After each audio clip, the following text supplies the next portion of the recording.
ചേട്ടാ നമസ്കാരം. എന്തോ പറഞ്ഞോ. നമസ്കാരം. ആ ഈ ജെഫ്രി എപ്സ്റ്റീൻ, ഞാൻ ആദ്യമായിട്ട് കേൾക്കാം കേട്ടോ ഈ പേര്, ജെഫ്രി എപ്സ്റ്റീൻ. നമ്മുടെ സഞ്ജയ് റാവത്താണ് ഈ പേര് കൊണ്ടുവന്നിരിക്കുന്നത്. ഇന്ന് 19-ാം തീയതി, ഇന്ന് നമ്മുടെ ഇന്ത്യൻ പ്രധാനമന്ത്രി നരേന്ദ്രമോദി താഴെ ഇറങ്ങും, അറിഞ്ഞല്ലോ കാര്യങ്ങളൊക്കെ. താഴെ ഇറങ്ങാൻ പോകും അദ്ദേഹം. കാരണം അമേരിക്കയിൽ നിന്നൊരു പണി നരേന്ദ്രമോദിക്ക് വരുന്നുണ്ട്. മോദി ഇപ്പൊ താഴെ ഇറങ്ങും എന്നാണ് അവർ പറയുന്നത്. എന്താണ് ഈ വിഷയമെന്ന് നമ്മുടെ ലൈറ്റായിട്ട് നമ്മുടെ പ്രേക്ഷകർക്ക് വേണ്ടി നമുക്കൊന്ന് പറഞ്ഞു. ഈ ജെഫ്രി എപ്സ്റ്റീൻ എന്ന് പറയുന്നത് ഒരു വലിയ വിഷയക്കാരനായിരുന്നു. പക്ഷെ അയാൾ ഇപ്പൊ ഭൂലോകത്തില്ല. ചത്തിട്ടും സ്വൈര്യം കൊടുക്കുന്നില്ല എന്നുള്ളതാണ് ബാക്കിയുള്ളവർക്ക്. ഇയാളുടെ കേസ് ഒന്ന് പഠിച്ചപ്പോ ഇയാൾ ഒരു അമേരിക്കൻ കോടീശ്വരനാണ്, വേദനിക്കുന്ന കോടീശ്വരൻ. നമ്മുടെ കുബേരൻ സിനിമയിലെ ദിലീപ് മറ്റേ കയ്യിൽ സോക്സ് ഒക്കെ ഇട്ടുകൊണ്ട് വന്നിട്ടില്ലേ, എന്നിട്ട് പറഞ്ഞാൽ ഞാനൊരു വേദനിക്കുന്ന കോടീശ്വരനാണെന്ന് പറയില്ല, അതുപോലെ ഒരു വേദനിക്കുന്ന കോടീശ്വരനാണ്. അതിലുപരി ഇയാൾ ഒരു കൺവിക്റ്റഡ് സെക്സ് ഒഫൻഡർ ആണ്. കോടീശ്വരൻ മാത്രമല്ല, ഒരു കൺവിക്റ്റഡ് സെക്സ് ഒഫൻഡർ ആണ്. ഈ കോടീശ്വരന്മാർ കോടീശ്വരനാകുമ്പോൾ അതിന്റെ ബൈ പ്രോഡക്റ്റ് ആയിട്ട് വരുന്ന ഒരു സാധനമാണ് ഈ സെക്സ് ഒഫൻഡർ, പിന്നെ ഈ ലൈംഗിക പീഡനങ്ങൾ, അങ്ങനെയുള്ള സാധനങ്ങൾ എന്ന് എനിക്ക് തോന്നുന്നു. കാരണം കോടീശ്വരന്മാരാകുമ്പോൾ അമേരിക്കയിലേക്കാണെങ്കിൽ ഗോൾഡ് ഡിഗേഴ്സ് എന്ന് പറയും. ഗോൾഡ് ഡിഗേഴ്സ് എന്ന് പറഞ്ഞാൽ ഇൻ ദ സെൻസ് ഈ പണക്കാരായിട്ടുള്ള കോടീശ്വരന്മാരെ തേടി സ്ത്രീകൾ വരും ഒരുപാട്. ഇവരെ വിവാഹം കഴിക്കുക, വിവാഹം കഴിച്ച ശേഷം, വിവാഹം കഴിക്കുന്നത് വളരെ വയസ്സായ ആൾക്കാരെ കേട്ടോ വിവാഹം കഴിക്കുന്നത്. വയസ്സായി കഴിഞ്ഞ് വിവാഹം കഴിച്ച് 1-2 കൊല്ലത്തിൽ ഇയാളങ്ങ് തട്ടിപ്പോകുമല്ലോ. തട്ടിപ്പോകുമ്പോൾ ഇയാളുടെ സ്വത്ത് മൊത്തം ഇങ്ങോട്ട് ഇവർക്ക് കിട്ടും. അതാണ് ഗോൾഡ് ഡിഗേഴ്സ് എന്ന് പറയുന്നത്. അപ്പൊ ഇയാൾ ഒരു കൺവിക്റ്റഡ് സെക്സ് ഒഫൻഡർ ആണ്, ഈ ജെഫ്രി എപ്സ്റ്റീൻ. ഇയാൾക്കെതിരെയുള്ള ആരോപണങ്ങൾ എന്ന് പറയുന്നത് പ്രായപൂർത്തിയാകാത്ത പെൺകുട്ടികളെ ലൈംഗികമായി ചൂഷണം ചെയ്യുക, ശക്തരായിട്ടുള്ള രാഷ്ട്രീയ ബിസിനസ് നേതാക്കൾ, സെലിബ്രിറ്റികൾ എന്നിവരെ ഉൾപ്പെടുത്തി ഒരു സെക്സ് ട്രാഫിക്കിംഗ് നെറ്റ്വർക്ക് ഉണ്ടാക്കുക. സെലിബ്രിറ്റികളെയും പൊളിറ്റീഷ്യൻസിനെയും ഒക്കെ ഉൾപ്പെടുത്തിയാണ് കേട്ടോ. ഒന്ന് ആലോചിച്ച് നോക്കണം, പൊളിറ്റീഷ്യൻസ് ആണ് ഇതില്. 2008 ഒരു ചെറിയ ശിക്ഷ ഇയാൾക്ക് ലഭിച്ചു. പക്ഷേ 2019 ഇയാൾ വീണ്ടും അറസ്റ്റിലായി. ജയിലിൽ ഇയാൾ ആത്മഹത്യ ചെയ്തു എന്നാണ് ഔദ്യോഗിക റിപ്പോർട്ട് വരുന്നത്. പക്ഷെ ഒന്നും അറിയില്ല ഇയാൾ ആത്മഹത്യ ചെയ്തതാണോ അതെ ഇയാളെ തട്ടിക്കളഞ്ഞതാണോ, ഒരു ഐഡിയ ഇല്ല. കാരണം പൊളിറ്റീഷ്യൻസ് ഒക്കെ ആയിട്ടാണ് സെക്സ് ട്രാഫിക്കിംഗ് നടത്തുന്നത് ഇയാൾ വെച്ചിട്ട്.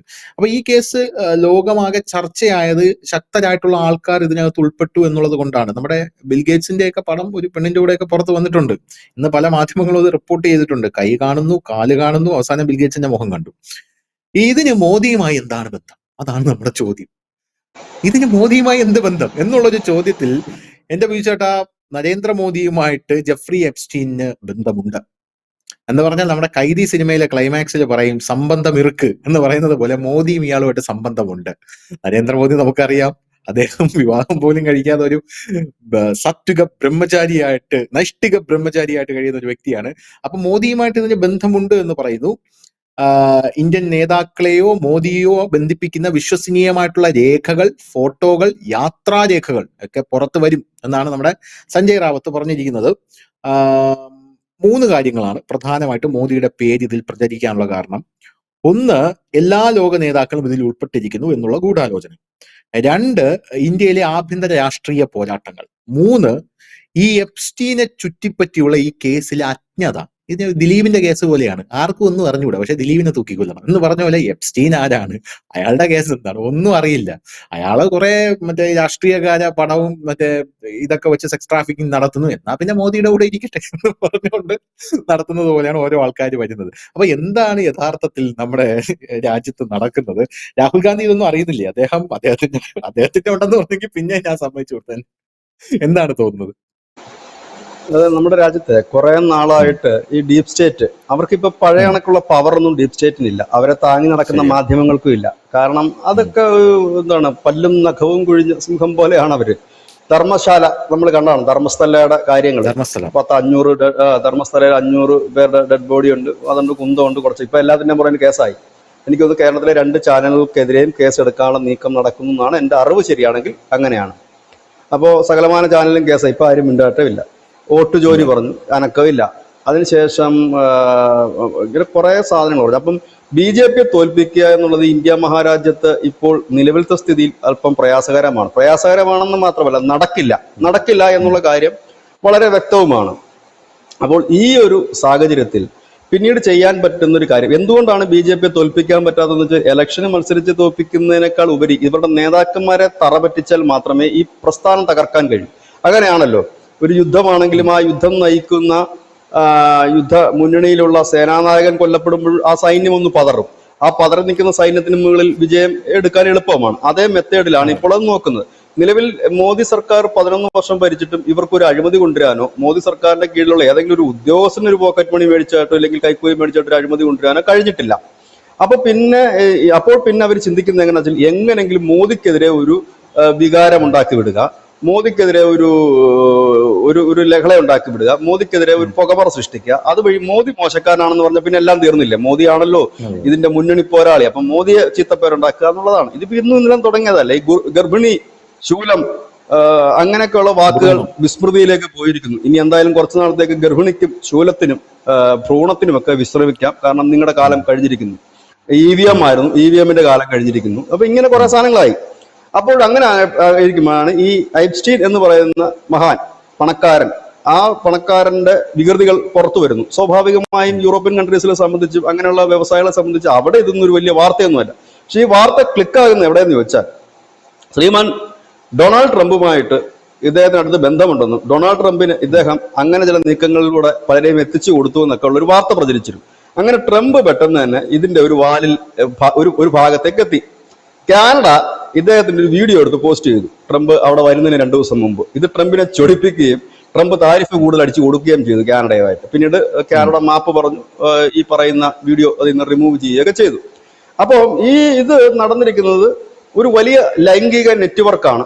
ഈ നെറ്റ്വർക്കിൽ ലോകത്തുള്ള നേതാക്കളെല്ലാം ഉൾപ്പെട്ടിട്ടുണ്ട്. അതുപോലെ ഇദ്ദേഹം വഴിവിട്ട് ചില സ്ഥാപനങ്ങൾ പലരെയും സ്വാധീനിച്ച് കച്ചവടങ്ങൾ നേടിയിട്ടുണ്ട് എന്നൊക്കെ ഉള്ളതാണ് ഇദ്ദേഹത്തിനെതിരെ വരുന്നത്. അപ്പം ട്രംപിനെതിരെ വരുന്ന ട്രംപിന്റെ ഒരു ഭൂതകാലം പരിശോധിച്ച് നോക്കിക്കഴിഞ്ഞാൽ അറിയാം നമുക്ക്. 1ാം വട്ടം ട്രംപ് കയറി കഴിഞ്ഞപ്പോൾ അവിടെ കുടിച്ചു കൂത്താടി ഡാൻസ് കളിച്ച വീഡിയോകളൊക്കെ ഇപ്പോഴും നമുക്ക് ഇവിടെ ഉണ്ട്, നമ്മുടെ യൂട്യൂബിൽ അവൈലബിൾ ആണ്. പിന്നെ ആ രാജ്യത്തെ സംബന്ധിച്ച് അതൊന്നും ഒരു പ്രത്യേകതയല്ല. ഇപ്പൊ ട്രംപ് അങ്ങനെ അവിടെ പെണ്ണ് പിടിച്ചു എന്ന് പറഞ്ഞാൽ അവിടെ ഒന്നും അതൊരു വിഷയമേ അല്ല. കാരണം അത് അവരുടെ ഒരു സംസ്കാരത്തിന്റെ ഭാഗം കൂടിയായിട്ട് മാറിയിരിക്കുന്ന ഒരു സാഹചര്യമാണ്. അപ്പം ഇങ്ങനെ ഒരു ഇത് വരുന്നു. ഇവിടെ ഇത് പെണ്ണ് കേസാണോ അതോ ഇനി ബിസിനസിന്റെ ആണോ എന്ന് അറിയില്ല. പക്ഷെ ഇതിനകത്ത് നമ്മൾ പരിശോധിക്കുമ്പോൾ എങ്ങും ഇന്ത്യയുമായിട്ടോ നരേന്ദ്രമോദിയുമായിട്ടോ ലിങ്ക് ഉള്ളതായിട്ട് ഒരു എവിഡൻസും എങ്ങും ഇല്ല. അപ്പം ഇങ്ങനെ വന്നു 19-ാം തീയതി ഇന്നത്തെ ദിവസം ലോകം ഞെട്ടുന്ന ചില വെളിപ്പെടുത്തലുകൾ നടത്തും, ഇത് പുറത്തുവിടും എന്ന് പറഞ്ഞു. ഒരു പണിയില്ലാതെ ചൊറിയും കുത്തിയിരിക്കുന്ന സഞ്ജയ് റാവത്ത് കേട്ട പാതി കേൾക്കാത്ത പാതി പത്രക്കാരെ വിളിച്ചിട്ട് പറഞ്ഞു 19-ാം തീയതി കൊണ്ട് മോദി തീരുകയാണ്, മോദിക്കെതിരെ വലിയ തെളിവുമായിട്ട് അമേരിക്ക രംഗത്തെത്തിയിട്ടുണ്ട്, ആടെയാണ് കോടയാണെന്നൊക്കെ പറഞ്ഞു. ഇത് കേട്ട് കേരളത്തിലടക്കമുള്ള യൂട്യൂബേഴ്സ് ഇരുന്ന് വാർത്ത ചെയ്യാൻ തുടങ്ങി. ഓൺലൈനുകൾ തകൃതിയായി വാർത്ത ചെയ്യാൻ തുടങ്ങി. ഈ വാർത്തയ്ക്ക് അപ്പുറത്തേക്ക് ഇത് ഒന്നുമില്ല. ഇതിനകത്ത് എന്തെങ്കിലും ഒരു എലിമെന്റ് ഉണ്ടായിരുന്നെങ്കിൽ ശ്രീമാൻ രാഹുൽ ഗാന്ധി കയറി ഇതിന്റെ വാല പിടിക്കേണ്ടതാണ്. അതോ പുള്ളി അറിയാഞ്ഞിട്ടാണോ എന്ന് എനിക്ക് അറിയത്തില്ല. ഇതിലാരും കോൺഗ്രസ്സുകാരും ജർമ്മനിയിലാണ്. അപ്പം എന്തായാലും കോൺഗ്രസ്സുകാരും തന്നെ ഇതിന്റെ വാല പിടിക്കാൻ വന്നില്ല. കാരണം അവരിപ്പോ ഈ തൊടുന്നതെല്ലാം പൊള്ളി നിൽക്കുന്ന സാഹചര്യം ആയതുകൊണ്ട് ഇനി ഇതും കൂടെ എടുത്ത് തലയെ വെക്കേണ്ടെന്ന് വെച്ചിട്ടായിരിക്കാം. എന്തായാലും കുറെ മാധ്യമങ്ങളും കുറെ സുഡാപ്പി പേജുകളും സുഡാപ്പികളുമെല്ലാം ഈ വാർത്ത ഗംഭീരമായി കഴിഞ്ഞ കുറെ ദിവസമായിട്ട് ആഘോഷിച്ചുകൊണ്ടിരിക്കുകയാണ്. 19-ാം തീയതി മോദിയെ തകർക്കുന്ന തെളിവുകൾ പുറത്തു വരുമെന്ന്. അപ്പൊ നമ്മളിത് ഇന്റർനാഷണൽ മീഡിയാസും അവരുടെ സോഴ്സുകൾ അടക്കം പരിശോധിക്കുമ്പോൾ ഇതിന് ഒരു ലിങ്കോ കാര്യങ്ങളോ ഇല്ല. അപ്പൊ അതിനകത്ത് അവര് പറയുന്ന രസകരമായ ഒരു കാര്യമുണ്ട്. നമ്മൾ സെർച്ച് ചെയ്യുമ്പോൾ അവര് പറയുന്നത് ഒരു പക്ഷേ ഇത് എല്ലാ നേതാക്കളും, ധനുഷ് ആദ്യം തന്നെ പറഞ്ഞല്ലോ ഇൻട്രൊഡക്ഷനിൽ, എല്ലാ നേതാക്കളും ഇതിൽ ഉൾപ്പെട്ടിട്ടുണ്ട് എന്ന് പറയുന്നു. അക്കൂട്ടത്തിൽ മോദി കൂടി ഇരുന്ന നഷ്ടമൊന്നും ഇല്ലല്ലോ. ഷീ ജിൻപിങ് ഉണ്ട്, പുടിനുണ്ട്, ട്രംപ് ഉണ്ട്. ആ കൂട്ടത്തിൽ മോദി കൂടി ഇരുന്ന ഒരു കുഴപ്പമില്ല, ഒരു ഗുമ്മുണ്ട്. ഏതായാലും 19-ാം തീയതി വരെ വാർത്തയാകും. 19-ാം തീയതി വരെ ഒന്ന് രസിക്കാനുള്ള കാര്യങ്ങളാകും. കാരണം നിലവിൽ ഇപ്പോ ഒന്നും ചൊറിയാനില്ല. അപ്പൊ അതുകൊണ്ട് അങ്ങനെ ആകട്ടെ എന്ന് കരുതിയിട്ടാണ് എന്നാണ് ഇന്റർനാഷണൽ സായിപ്പ് തന്നെ അങ്ങനെയാണ് പറയുന്നത്. കാരണം സായിപ്പിന് നമ്മളോട് വലിയ താല്പര്യവും സ്നേഹവും ഇല്ലെന്ന് അറിയാമല്ലോ, പണ്ട് മുതലേ ഇല്ല, ഇപ്പോഴും ഇല്ല. അപ്പൊ അവര് തന്നെ അങ്ങനെയാണ് പറയുന്നത്. ഏതായാലും ആ വാർത്ത ഇന്ത്യയിൽ പ്രത്യേകിച്ച് കേരളത്തിലടക്കം വലിയ രീതിയിൽ ആഘോഷിക്കുകയും ഇന്ന് എന്തായാലും ലഡു വരെ വാങ്ങി പലരും കാത്തിരിക്കുകയുമാണ് മോദി താഴെ പോകുന്നെന്തോ ഒരു സംഭവം വരുന്നത്. സംഭവം ഇത്രയേ ഉള്ളൂ. ഉള്ളി നമ്മളിങ്ങനെ പൊളിച്ചു വരുന്നത് പോലെ തന്നെയാണ് ഈ സാധനം. ഇതൊരു പെണ്ണുപിടിയനായ ഒരു ബിസിനസ്സുകാരൻ, അയാൾ ഒരു വലിയ സെക്സ് റാക്കറ്റ് നടത്തിയിരുന്നു. അയാളുടെ സെക്സ് ഇപ്പൊ നമ്മുടെ ഈ കേരളത്തിൽ കൊച്ചിയിലുമൊക്കെ ഈ DJ പാർട്ടികളൊക്കെ ഇല്ലേ, അതിസമ്പന്നന്മാർ കുടിച്ചു കൂത്താടുന്ന മേഖലകളുണ്ട്. വലിയ വലിയ പാർട്ടികളൊക്കെ നടത്തുമല്ലോ, എന്താണ് ഈ ഡ്രഗ് പാർട്ടികൾ എന്നൊക്കെ പറഞ്ഞ് നടത്തുന്നുണ്ട്, ഡ്രഗ്സ് പാർട്ടികളൊക്കെ.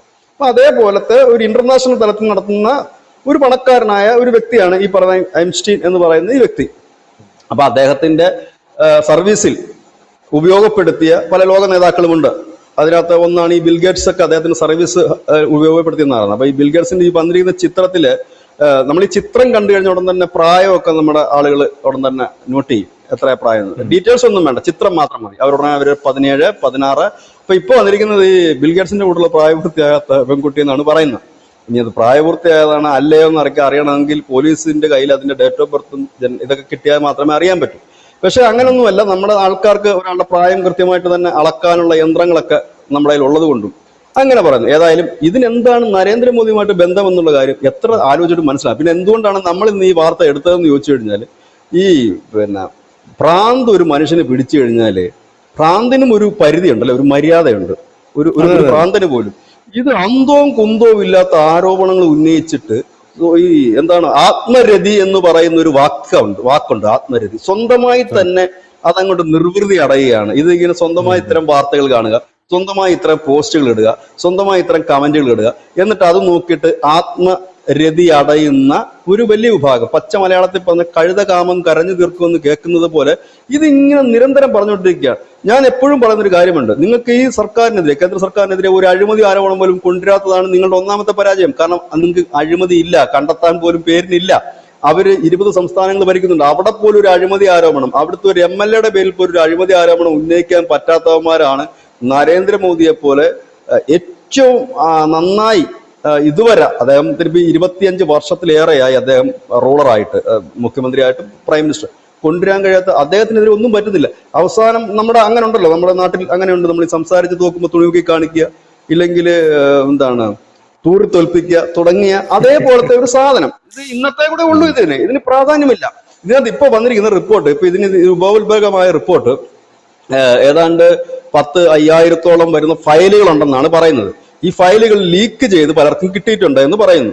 ആ ലീക്ക് ചെയ്ത ഫയലുകൾ ഘട്ടം ഘട്ടമായിട്ട് പുറത്തു വിടുമെന്നാണ് പറയുന്നത്. ഇതുവരെ എങ്ങാണ്ട് 63 പെൺകുട്ടികളുടെ എങ്ങാണ്ട് ചിത്രങ്ങൾ പുറത്തു വിട്ടിട്ടുണ്ട്. എനിക്കൊന്ന് 63 ചിത്രങ്ങളിലാണ് നമ്മുടെ ബിൽഗേറ്റ്സിന്റെ ഒക്കെ ചിത്രമുള്ളത്. അങ്ങനെ ഘട്ടം ഘട്ടമായിട്ട് വിടുമെന്നാണ് പറയുന്നത്. അപ്പം ഈ വാർത്ത ഇന്ന് തീരില്ല ധനുഷേ, 19 തീരില്ല. 19 കഴിയുമ്പോൾ ഇവർ വേറെ ഡേറ്റ് ഫിക്സ് ചെയ്യും, 25 വരും, 25 കഴിയുമ്പോൾ 30 വരും എന്ന് പറയും. കാരണം ഈ അമേരിക്ക എന്ന് പറയുമ്പോൾ തന്നെ ഈ രാജ്യത്തെ ജനങ്ങൾക്ക് യാതൊരു ക്രെഡിബിലിറ്റി ഇല്ലാത്ത ഒരു രാജ്യമാണ്. അപ്പൊ അവിടെ നടക്കുന്ന ഒരു പെണ്ണ് കേസ്, അവിടെ നടക്കുന്ന ഒരു കേസ്, ഇതിനകത്ത് പറയുന്ന ഒരേ ഒരു കാര്യമേ ഉള്ളൂ, ഈ പറയുന്ന വ്യക്തി ലോകത്തെ എല്ലാ രാഷ്ട്രീയ നേതാക്കളും ഇദ്ദേഹത്തിന്റെ ഈ സെക്സ് റാക്കറ്റ് ഉപയോഗപ്പെടുത്തിയിട്ടുണ്ടെന്ന് മാത്രമാണ്. അതായത് രാഷ്ട്രീയ നേതാക്കൾ എന്ന് പറയുമ്പം അവിടുത്തെ ഭരണാധികാരികളായിരിക്കണമെന്നില്ല, പകരം അവിടുത്തെ ഏതെങ്കിലുമൊക്കെ രാഷ്ട്രീയ കക്ഷികളായിരിക്കാം. ഇതെന്തായാലും വേറെ ആകെ കേട്ടിട്ടുള്ളത് ട്രംപിന്റെ പേരാണ്. നമ്മൾ ഇതിനകത്ത് ഒരു രാഷ്ട്രീയ നേതാവ് എന്ന നിലയിൽ ഇതുവരെ കേട്ടിരിക്കുന്ന പേര് ഡൊണാൾഡ് ട്രംപിന്റെ ആണ്. അതിൽ സത്യമുണ്ടോ ഇല്ല എന്ന് അറിയത്തില്ല. പിന്നെ ട്രംപിന്റെ ഭൂതകാലം പരിശോധിക്കുമ്പോൾ പുള്ളി പെണ്ണുപിടിയുടെ ഒരു ആശാനും കൂടെ ആയതുകൊണ്ടും ആർക്കും അതിനകത്ത് ഒരു രണ്ടാമത് ചിന്തിക്കേണ്ടി വരും. റീതിങ്കിന് ആൾക്കാർക്ക് ചിന്തിക്കേണ്ട ആവശ്യമില്ല. അയ്യോ അങ്ങനാണോ, ട്രംപ് അങ്ങനെ ചെയ്യുമോ എന്നൊന്നും ആർക്കും, ട്രംപാണോ തുടർന്ന് കാണാം എന്ന് പറയും. പക്ഷെ ട്രംപ് പോലും സാധാരണ ഒരുമാതിരിപ്പെട്ട കേസൊക്കെ ട്രംപ് അംഗീകരിക്കുന്നതാണ്. പുള്ളിയുടെ ഇതിനൊക്കെയുള്ള ചുറ്റിക്കളികളെല്ലാം പുള്ളി അംഗീകരിക്കുന്നത്. പുള്ളിയായിട്ട് ചുറ്റിക്കളി ഇല്ലാത്തവരുടെ പേര് ചേർത്ത് പുള്ളിയെ പറഞ്ഞാലും പുള്ളി അത് വളരെ സന്തോഷപൂർവ്വം ഞാൻ തന്നെയാണ് എന്ന് പറയാൻ ഒരു മടിയും കാണിക്കാത്തൊരു നേതാവാണ് ട്രംപ്. പക്ഷെ അദ്ദേഹം പോലും കട്ടക്കലിപ്പിലാണ് ഈ ഒരു വാർത്ത പുറത്തു വിട്ടപ്പോൾ. അപ്പം അതുകൊണ്ട് തന്നെ ഏതായാലും ഇന്ന് 19 ഇന്നത്തെ കഴിഞ്ഞിട്ട് ഇനി അടുത്തൊരു ഡേറ്റ് വരുമായിരിക്കും. ഏതായാലും ഇന്ത്യയെ തകർക്കാൻ, നരേന്ദ്രമോദിയെ തകർക്കാൻ ഒരു വലിയ ശ്രമം നടക്കുന്നതിന്റെ അവസാനത്തെ ഡീപ് സ്റ്റേറ്റിന്റെ ഇല്ലെങ്കിൽ സോറോസിൻ ടീമിന്റെ അവസാനത്തെ കളിയായിട്ട് മാത്രമേ ഇതിനെ നമുക്ക് കാണാൻ കഴിയൂ.